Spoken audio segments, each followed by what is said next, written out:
Hello guys, my name is Kent Bryant L. Barcelo and I'm here to discuss to you the self according to medieval philosophers. So let's start. The man on that picture is Saint Augustine. Saint Augustine was born in northern Africa in 354. Despite being raised by a devoted Christian mother, he was a difficult child and grew up to be an atheist. A highly intelligent scholar who had received the finest education, he founded a school of rhetoric in Rome in 383. Who is Saint Augustine? Saint Augustine was the bishop of Hippo from 354 to 430. A renowned theologian and prolific writer, he was also a skilled preacher and rhetorician. He is one of the Latin fathers of the Church and in Roman Catholicism is formally recognized as a doctor of the Church. Saint Augustine was born on November 13, 354 AD in northern Africa, died on August 28, 430 AD at Annaba, Algeria. Saint Augustine combined Greek philosophy and truths. He said, "The self is made up of a body and a soul in possession of a body, which does not constitute two persons but one man."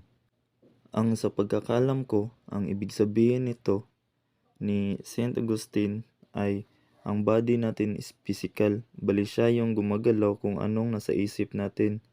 Tapos, ang soul natin nagko-consist siya sa ating mind, will, and emotions.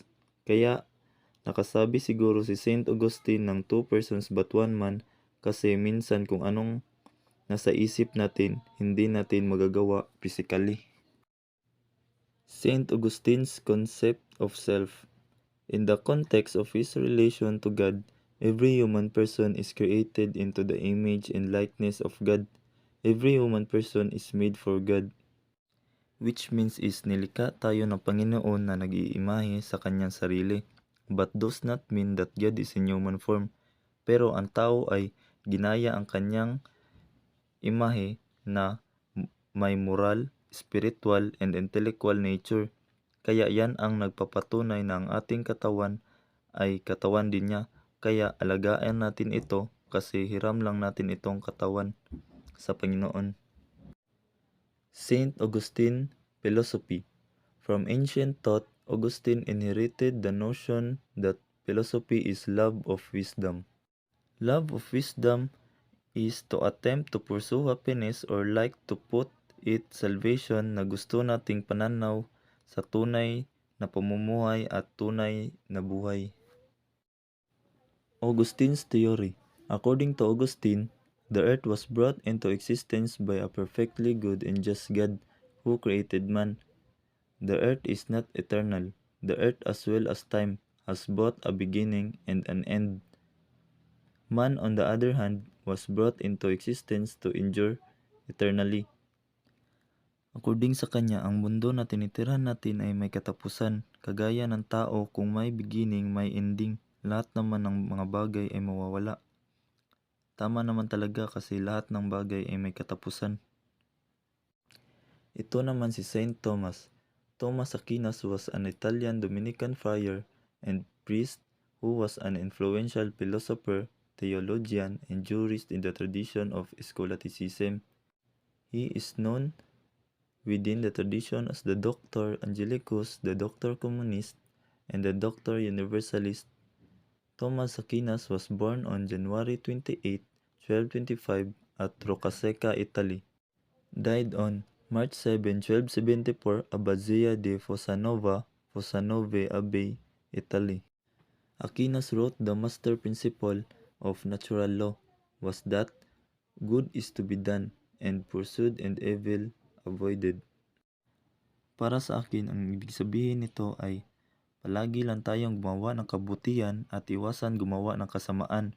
Aquinas stated this natural sentence to reveal particular natural laws na dapat maging mabuti tayo sa gawa ng Diyos. Kagaya ng magmahalan tayo ng mga kapwa-tao, such as alagaan natin ang mga hayop, puno at iba pang gawa ng Diyos, kagaya ng pamilya na ibinigay niya sa atin, na dapat alaalagaan natin, mamahalin natin ito, at dapat may desire din tayo na kilalanin at mamahalin natin ang ating Panginoon.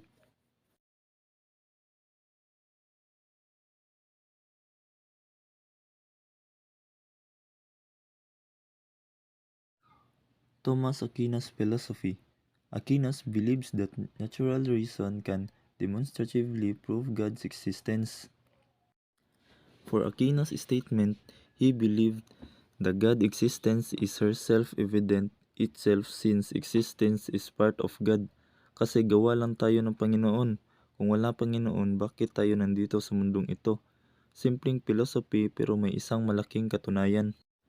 Kahit ako, hindi lang basta't ako.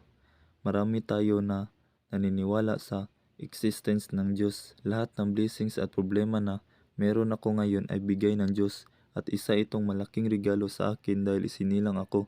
Kaya nagpapasalamat talaga ako sa Kanya. 5 facts about Saint Thomas Aquinas. He was born and grew up in a castle. Thomas was from a well-to-do family in Roccasecca, Italy. He had 3 brothers and 5 sisters. 2. He never criticized people, he only critiqued ideas. 3. When he was a boy, he was sent to study at the famous monastery of Monte Cassino. 4. He ran away from home to follow his Dominican vocation. 5. He could dictate to 2 or 3 secretaries at once. That's all, guys. Thank you for listening and watching.